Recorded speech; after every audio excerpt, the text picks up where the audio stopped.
All right, 1.8, number 3.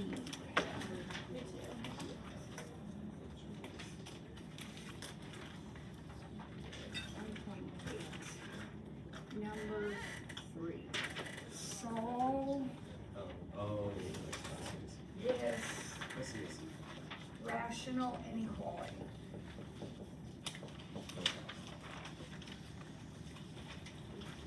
Okay, so as with all inequalities, you've got to have a zero. Because when you're doing an inequality, you're comparing or looking for where things are positive versus negative. So we're going to go ahead and get a 0 here. So I'm going to have to move that over. And when I move it over, since it's a subtraction, I'm going to need a common denominator, right?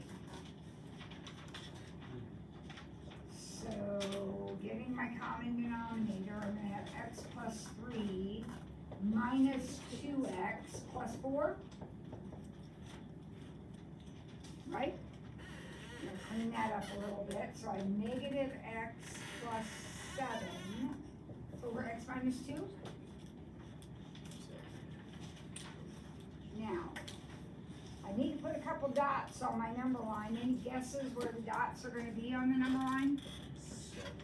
There's going to be one at 7, and there's going to be one at 2. Now, one of the little tricky pieces of this kind of problem is, normally when you see that symbol, you color in your dots, and you are going to color in the 7, but you can't color in the 2 because it's in the denominator, and denominators can't ever be 0, so x can't be 2, period. Okay? Now I'll just start picking some numbers and seeing what gives me a positive result. So if I pick the number 1, the number 1 would give me a positive numerator and a negative denominator. Would you agree with that? Which is not what I need. So I'll pick 5.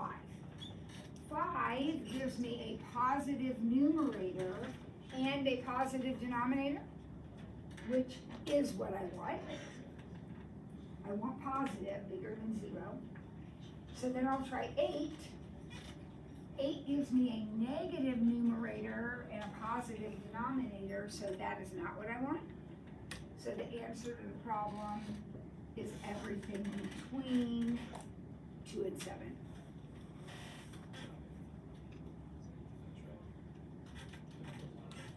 Okay? Now, you could also graph that. Now, with no calculator, you'd be graphing it by hand with all the asymptotes and all that. So I think it's easier just to do it algebraically without a calculator for sure. All right, who else had a question about one of our repeat problems? 1.11, number 4. 1.11, number 4.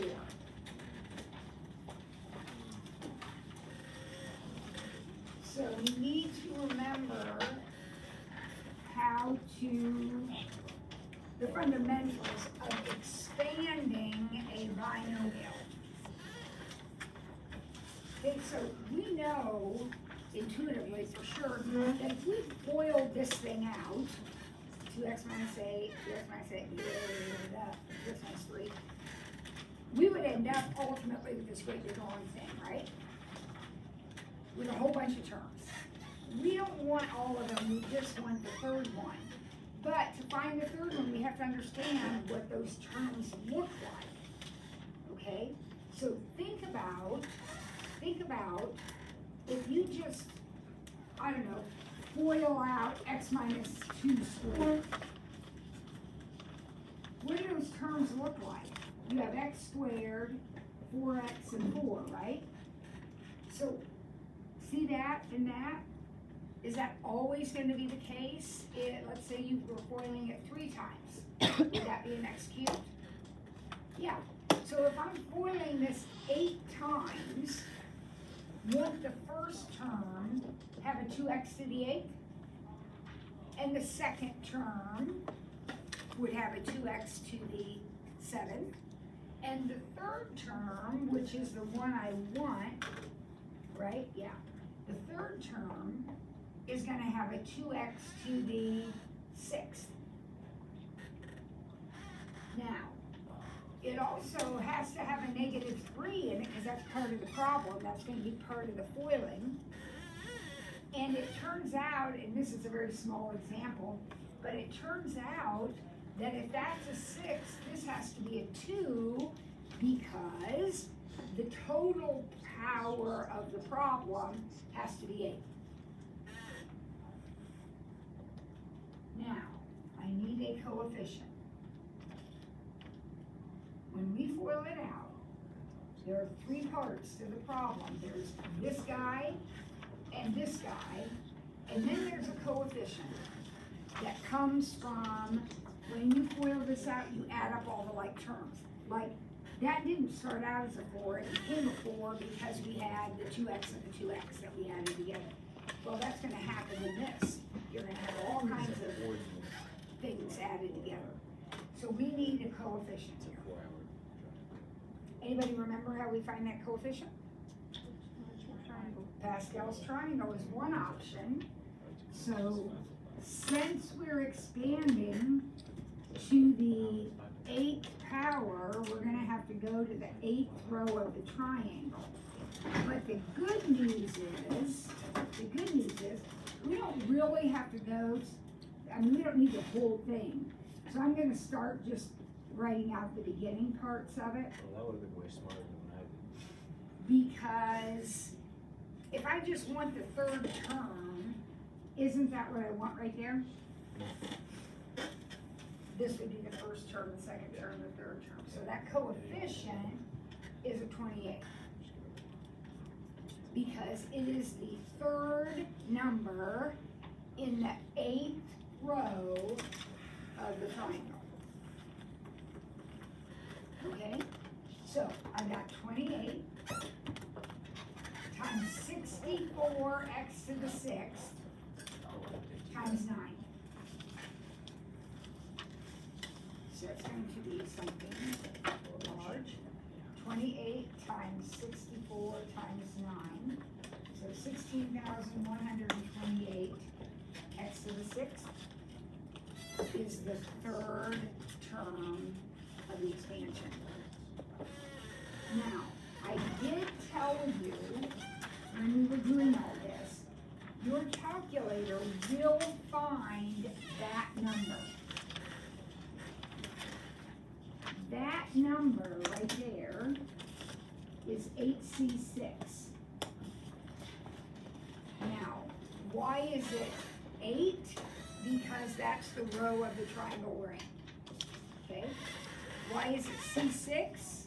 Because this one is 8C8, 8C7, 8C6. In other words, it counts down the same way that exponent counts down. So that button is in your math,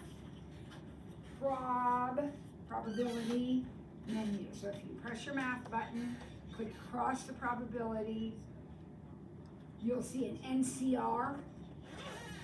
So you have to type 8, then you type that button, then you type 6, and it should say 28. Okay? But you just want to use Pascal's triangle. It's up to you, it doesn't matter. You need to somehow get that 28.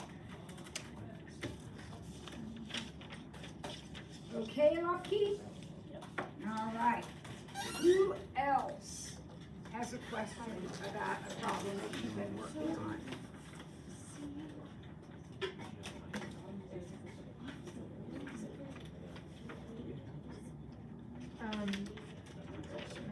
Yes, Suzanne?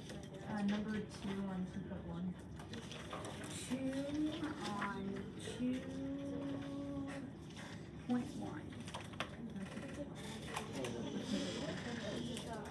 A sub n is geometric. All right, so we know we're geometric. We know the third term is 16, and the sixth term is negative 128. And we need to find the nth term and the 10th term. So remember, the nth term, that's like our formula. That's the formula we're going to build. And then we'll plug 10 into it and get our answer. What question is this? I don't know. 2.1, number number 2 and 2.1. So, you know it's geometric. So one way of thinking about it is to like write out our sequence. That's the third, fourth, fifth, sixth. So the sequence would look like that. And since I know it's geometric, I know that to get from here to here, I'm gonna multiply by r. And then I'm gonna multiply again. And then I'm gonna multiply again. Does that make sense to you? That's how I build geometric sequences. So if I start at 16 and multiply r 3 times, r times r times r, I should end up at negative 128. So dividing by 16 gives me negative 8. So it looks like r is the cube root of negative 8, so negative 2. So I am multiplying by negative 2. And sure enough, that works out, doesn't it? But if I'm multiplying by negative 2 to go that way, I will be dividing by negative 2 to go this way. I like to have my first term of my sequence, because anytime I'm doing geometric, I'm not saying this has to be how you do it. That's how I always do it. I have one formula, I use it all the time, and I need my first term. So 4 times negative 2 to the n minus first. There are other formulas you could come up with. That one's right. Yours could be right also, but to check yours, if you came up with a different one, when I put 10 into mine to find the 10th term, I get negative 248, or 2048. So as long as your formula is giving you negative 2048, when you plug in 10, it's right. It could be written different ways, for sure. All right, Susanna? Got it? All right, anybody else find one?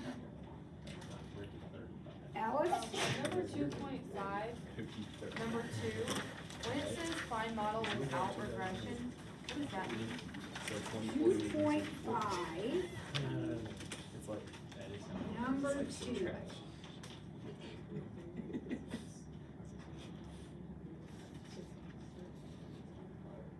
Okay.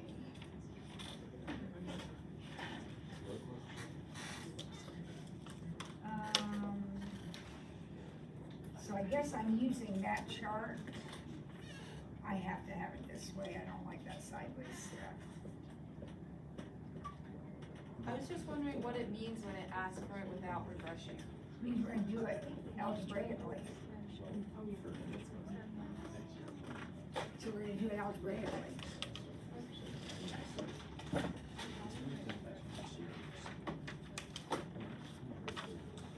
Okay, so here we go. Says we have to write f of x in the form a times e to the x plus c. We're not gonna use our calculator. Certainly, could we put that in on our calculator? Yeah.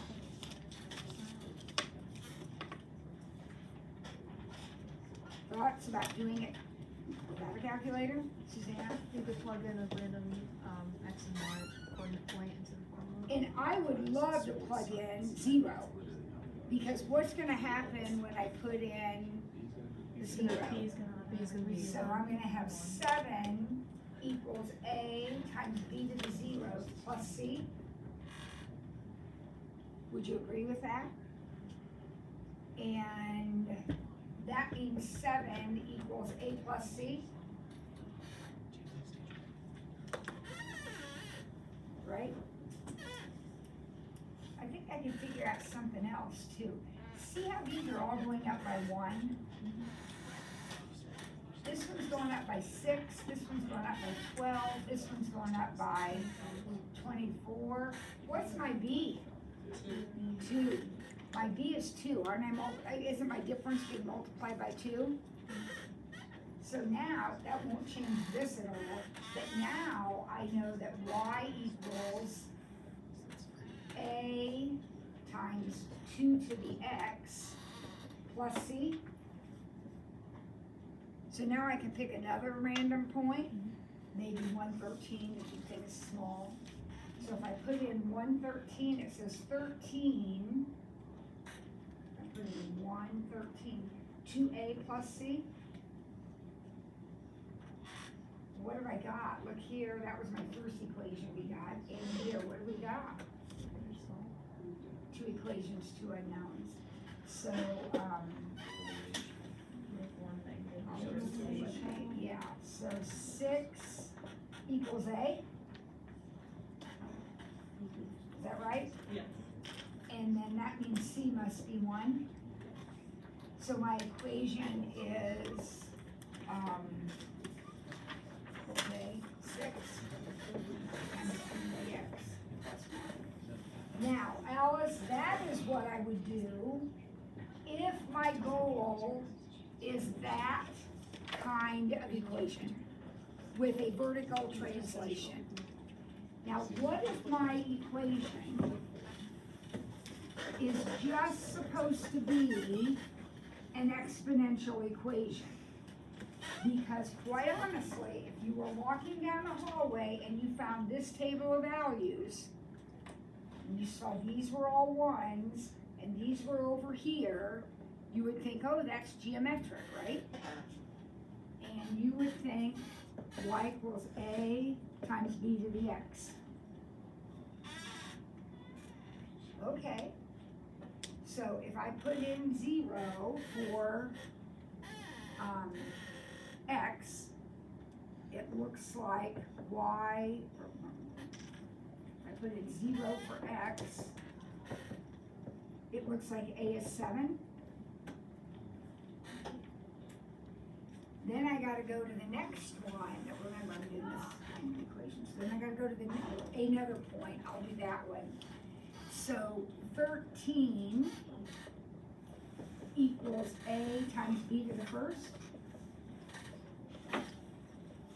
So 7 times B to the first.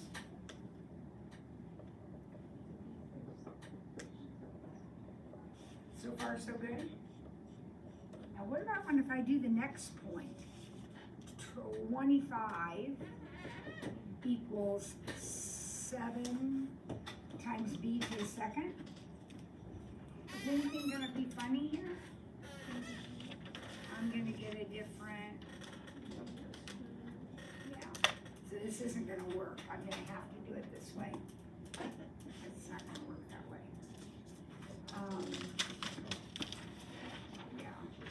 Now it might work, let me think about this for a minute. What if we approach it with a sequence? I know, I'm just gonna stick with that since that's what it said in the beginning.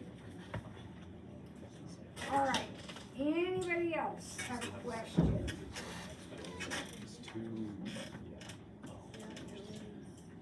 That you found as you read through? On 2.7, number 3, the domain, I was looking at the answer sheet, and it says the domain is 5/3. Okay, where are we? 2.7, number 3. I saw the question. Is the minus 5? How did you find the domain? I don't know, let's look at it here. 2.7, number 3. So f of x is, what's f of x? Square root of 3x minus 5. And h of x is 7x minus 2. And I am talking about h of f of x. Okay, well, first of all, in order to build this composition, you gotta start with f, right? What's the domain of f?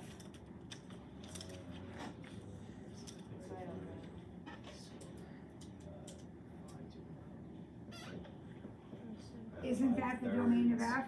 Doesn't 3x minus 5 have to be bigger than or equal to 0 in order to exist? So that's my starting domain. Now, there may be more to it by the time I get to the end, but that's the start. Because I can't do this if x is 0, let's say. Can't do it, because you can't put 0 into that function. All right, now, what happens when I put that function into this one? Well, that'll be 7 root 3x minus 5 minus 2. Does that have any domain restrictions on it? Additional ones, I mean, no. Now, if h had been something like this, then that would have changed, because then I would have had a radical in the bottom, and then this would have had to have been in open parentheses, because now x can no longer be 5/3. So the composition can change the domain. It doesn't always, but it can. But you gotta start with the beginning. All right, what else? 2.9, number 3.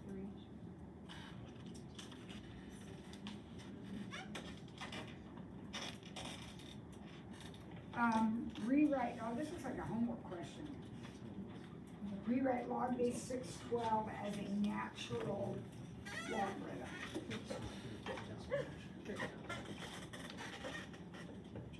Okay, well, we know, because we talked about it the other day, and I certainly know, because I have an ancient calculator, that I have to, if I want to know what number this equals, I have to do log 12 divided by log 6. Okay, that's how I have to do it. Now, when I say log 12 over log 6, what base am I using? Log 10. I'm using base 10. For base 10. It would not matter if I did AC. It's the same thing. I'm changing the base from 6 to 10 here, and from 6 to E here. That's it. Now it's a natural logarithm. So is this just, would you answer that as ln 12 over ln 6, or would you answer that as the number it comes out when you put it in your calculator? It says write it as a natural logarithm, so we'll write it that way. Okay. You just 2 is down to 7, just stretches it, it's still the same stuff. Okay. What? Nothing, nothing. That kind of problem is a kind of a carryover from the old days when no one had a log base button. So we had to either do everything in terms of LOG or in terms of LN, because those are the only buttons that anybody had. So this just happens to be, now I can type it in on my calculator now and get this value in terms of a natural logarithm. Is that property different than, like the property where it's like if you have logged like 8x or log like 8, 6 equals log 6? Is that the same property? Like, cause you didn't put E in the equation at all.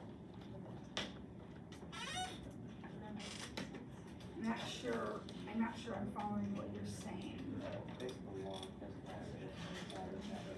Some log of kind of the input of the original log over the same log of the base log.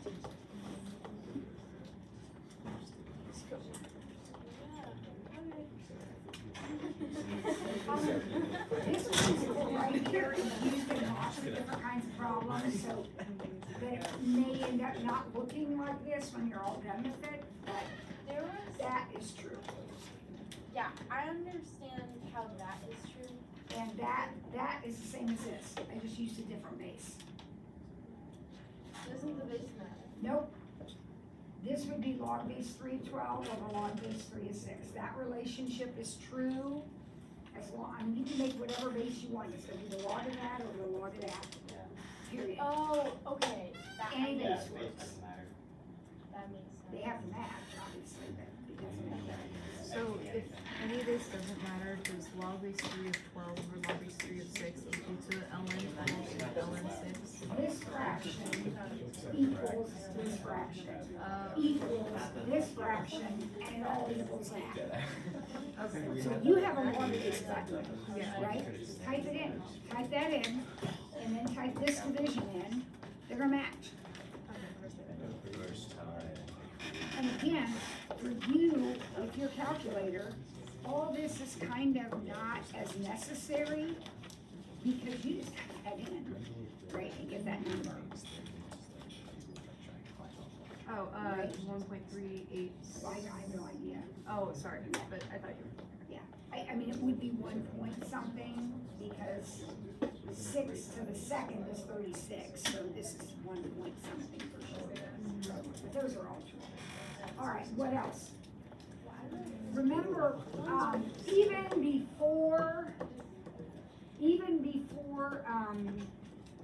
having like a calculator like mine, remember, when I was your age, I was doing all these same problems, but I didn't have any calculator, zero calculator. So I had to use this table. This is the octodecimal integer conversion table. We got our trig tables. The only logarithms we had, there's a table in here for the natural logarithms, and there's a table in here for the common logarithms. So if we encountered a base 6 with no calculator at all 50 years ago, then we had to convert that log base 6 into either an ln or a 10, because that's all that was in our table. Okay? And then you know what? This guy right here, ln 12, I can look that up in my table and get a number. I'm making this up. ln 6, I can look that up in my table. And then guess what I got to do without a calculator? Divide. So when you people start whining and complaining, you have no idea. Disgusting. No idea. At all. Okay, but anyhow, that's kind of the purpose of all that. You don't really need that to do this problem, for sure. I mean, you know. No, but actually. All right, what else? What else have you found? They really felt like that. I never, did you ever have COVID? We did, like in January. Yep. Right. 2.5, number 2. 2.5 number, 2.5 number 2? Oh, we did that. I just did that.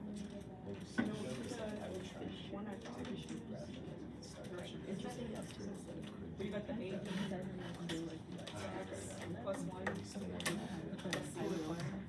I did, I thought I did number 2 already. Wait, we just, Yeah, we just did the first. yeah, no, we did 2. I have number 2. Found them all without using it. Well, I think, Well, I did. Mrs. Ford, I asked you to do number 2, but they did this, I think they're the same But I thing. did number 1. No, you did both Well, at wouldn't one the, point. wouldn't the answer be the same for Yeah, they're one like and the 2? same. If we did it without a calculator. Yeah, I'm not sure why Then we did it without a Yeah, calculator. they're like the It's same separate. thing. I'm not sure why I haven't. Because for number 2, it says without regression on calculator. You did it like without a calculator. Oh, without, That's what I was wondering what it means when it says without regression. I don't know, anyway, without regression means do it by hand. Okay. I did it by hand, okay? I don't know what else. All right, what else? What else? I wanna look at, 2.13. I know we haven't officially talked about every part of this. And you will not have to do the inequalities. That's really the only new part in this section. I do wanna look at number 7, on that, because we need to refresh our memories how we find an inverse.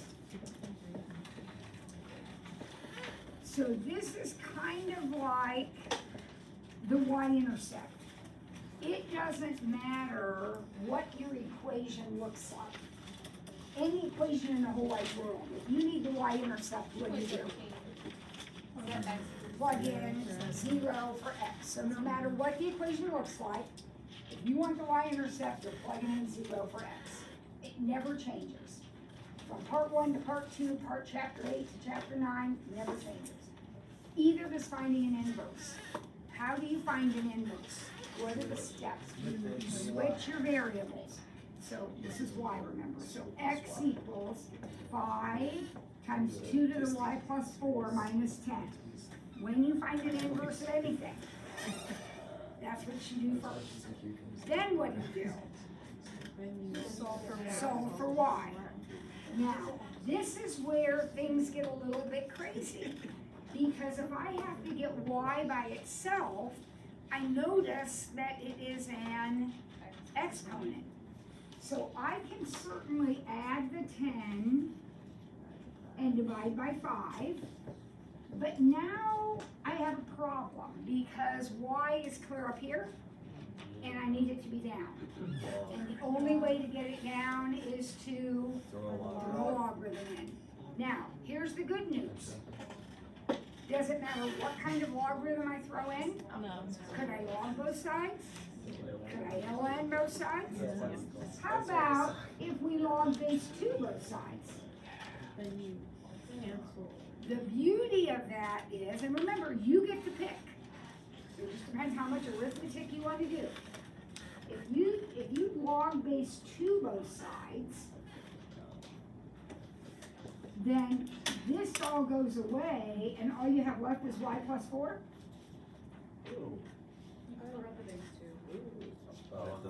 On the bottom. And then all you have to do is minus 4. So your inverse is the log base 2 of x plus 10 over 5 minus 4. And it makes sense because the original problem was an exponential with a base of 2. What is its inverse? A logarithm with a base of 2. Because exponents and logarithms are inverses of each other. Right? So I don't see one on here, but what if the original had been,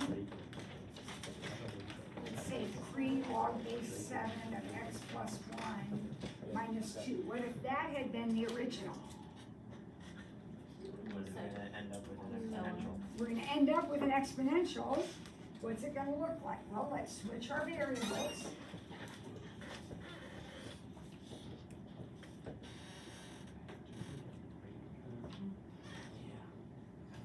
Now we'll go ahead and add the 2 and divide by 3. Would you agree with that?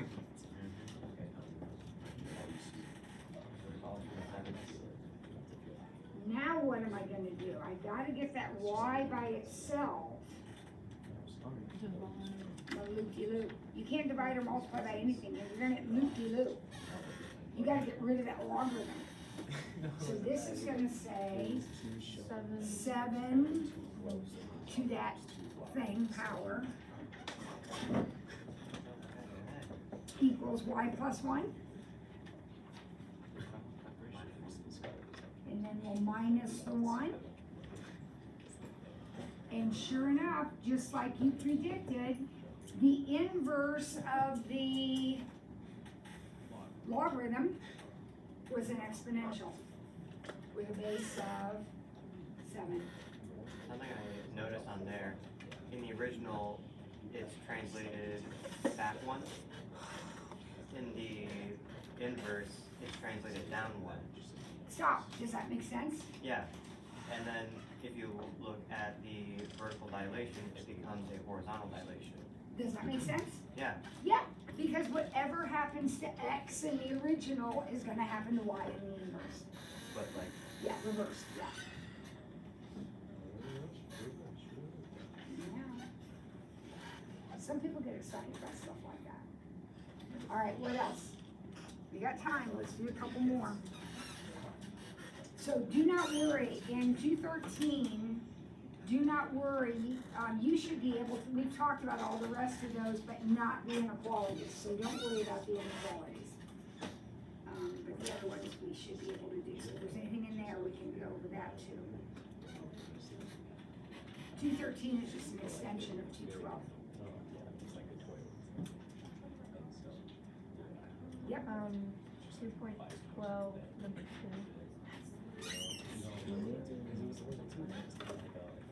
Okay, so this looks like a homework problem too. So the log base 3 of 9 root x over z. Right, and we're gonna expand that. So it's going to have a log base 3 of 9, a log base 3 of root x, and a log base 3 of z. That's how I'm going to start. My job is to break this thing up into many pieces, and that's what I'm gonna do, okay? Now, what else can I do? So this is gonna be a minus, and this one would be a plus, because when you multiply the numbers, you add their logarithms. You could do 1/2 log 3x. Oh, this is x to the 1/2.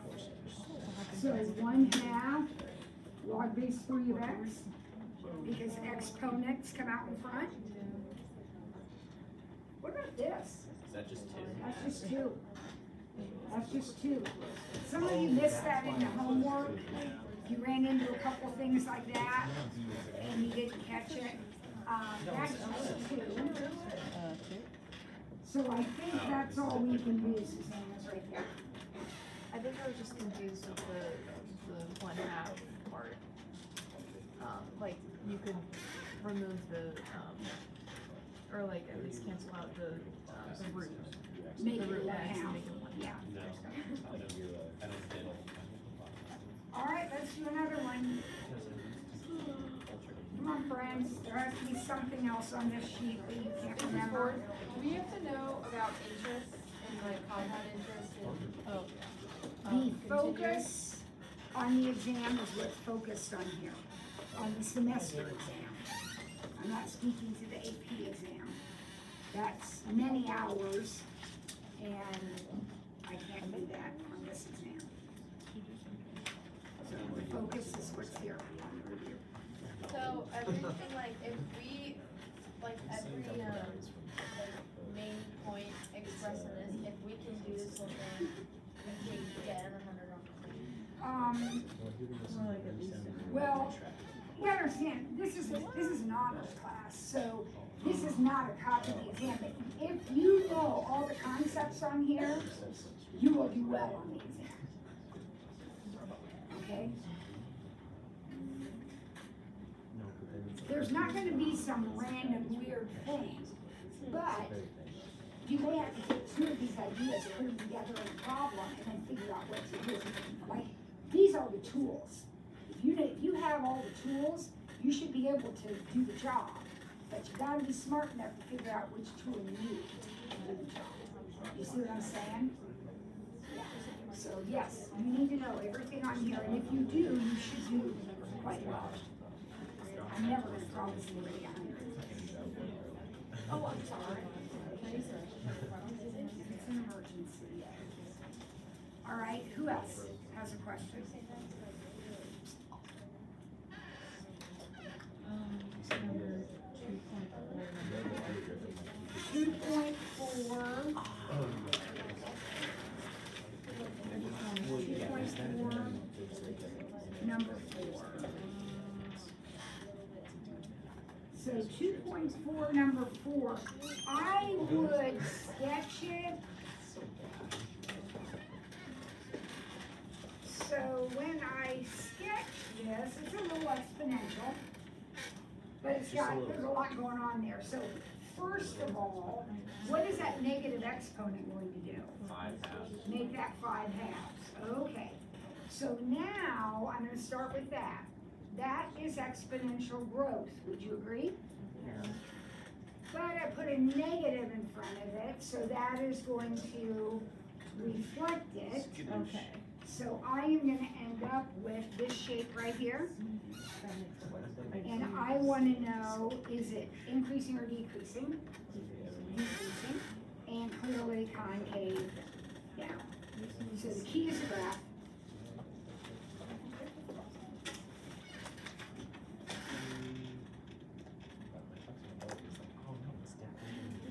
All right, what else?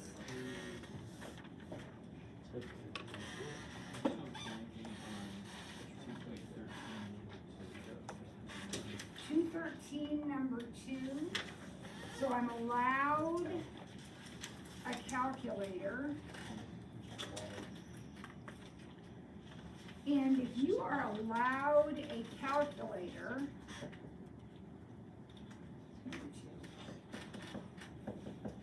if you're allowed a calculator, could you, what is that, 22/3, if I add that 1/3 over there, could you type in that on your calculator and that on your calculator and see where they cross? That would be an option. I wouldn't do that, that takes me longer than just solving it. I would log both sides. And then I would 3x log 4 equals log 22/3. Remember the exponent comes out in front. And then I'll divide by these things, so I'll have the log of 22/3 divided by 3 and divided by the log of 4. And I put that in my calculator, make sure that's in parentheses. Okay. On that one, could you make, like, do log of 4? You Like could, that. now I'm not going to because I don't have a button on my calculator, But, but you could. Now that means over here, this is gonna be a log base 4 also. yeah. Yeah. But like, Yeah, absolutely. Absolutely.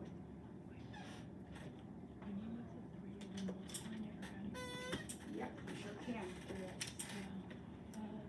All right, let's do one more. One more, let's make it a doozy. John? when you move the 3x to the front, is it being multiplied or added to the log, or is it just? Multiplied, Okay. multiplied. Okay, it's like a double exponent there, so it'll be multiplied here. All right, let's do one more, let me see, can I see anything exciting?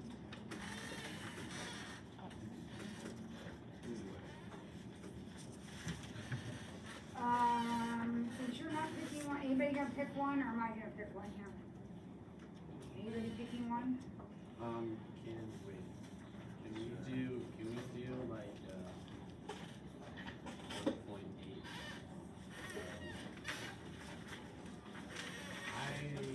Can we like try and grab one by hand? Where, what you talking about? The 1.8, the. 1.8, that would be down in 1.11. I was just looking at the picture. So, 1.11, number 3 is kind of a graph. So, Oh, yeah. So that's good. so we're gonna graph this guy.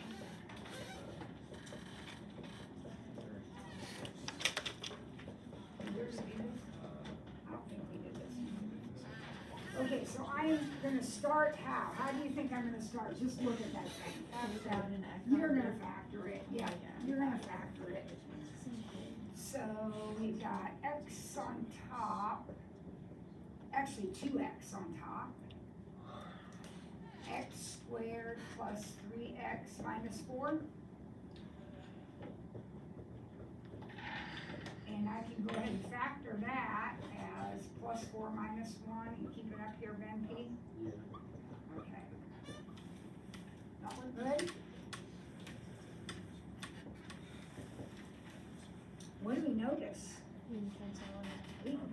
got an x minus one. So we have 2x, x plus 4, over x minus 1. Would you agree with that? Okay, now, I know when we cancel, we're programmed, that's a hole. But not this time.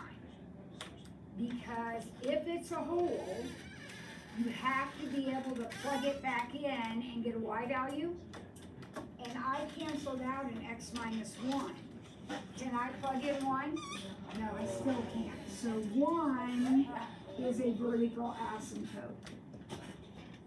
This problem has no hole because nothing canceled completely out of the denominator. It has to be gone from the denominator if it's a hole.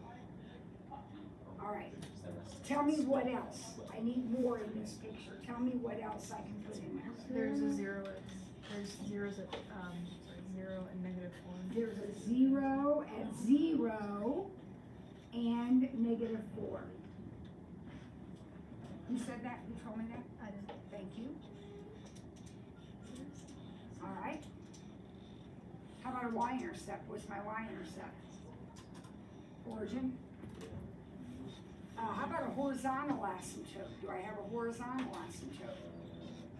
I don't. I have a slant asymptote. So my numerator is 2x squared plus 8x. So I'm going to do my division. So make sure this division makes sense to you.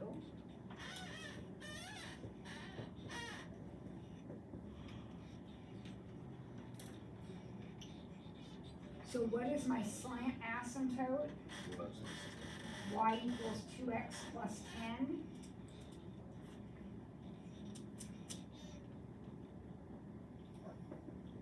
Just something like that. Let me get my problem out of there.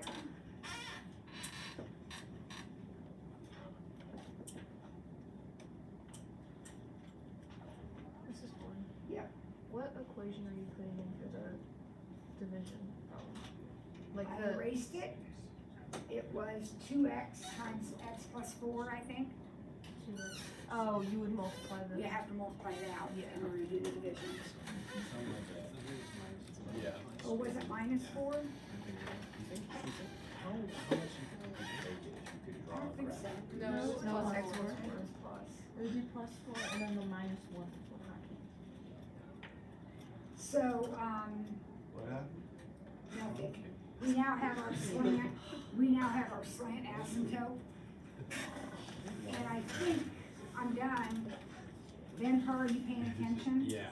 I think it's gonna look something like this.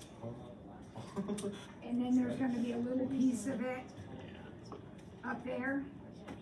Cause you gotta have a piece of it on both sides of your vertical asymptote.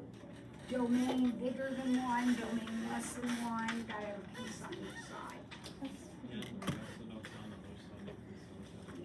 Can't cross, can't cross. It's gotta be straight. How do you remember if it's like slant, horizontal, or like that for the asymptotes? Well, in a rational function, you're either gonna have x squared over x squared, that's a horizontal asymptote, and it's at this ratio. So y equals 2/3. If you have x squared over x cubed, that's horizontal at 0, because the denominator is going to be bigger than the numerator. If it's the other way around, x cubed over x squared, then it's not capped, it's just gonna keep growing because that's bigger than this. So that's gonna have a slant. And behavior asymptotes are either horizontal or slant. All right, well, we're about done, so we're gonna stop there. I will see you again on Monday for one final go-around. It's 0, right?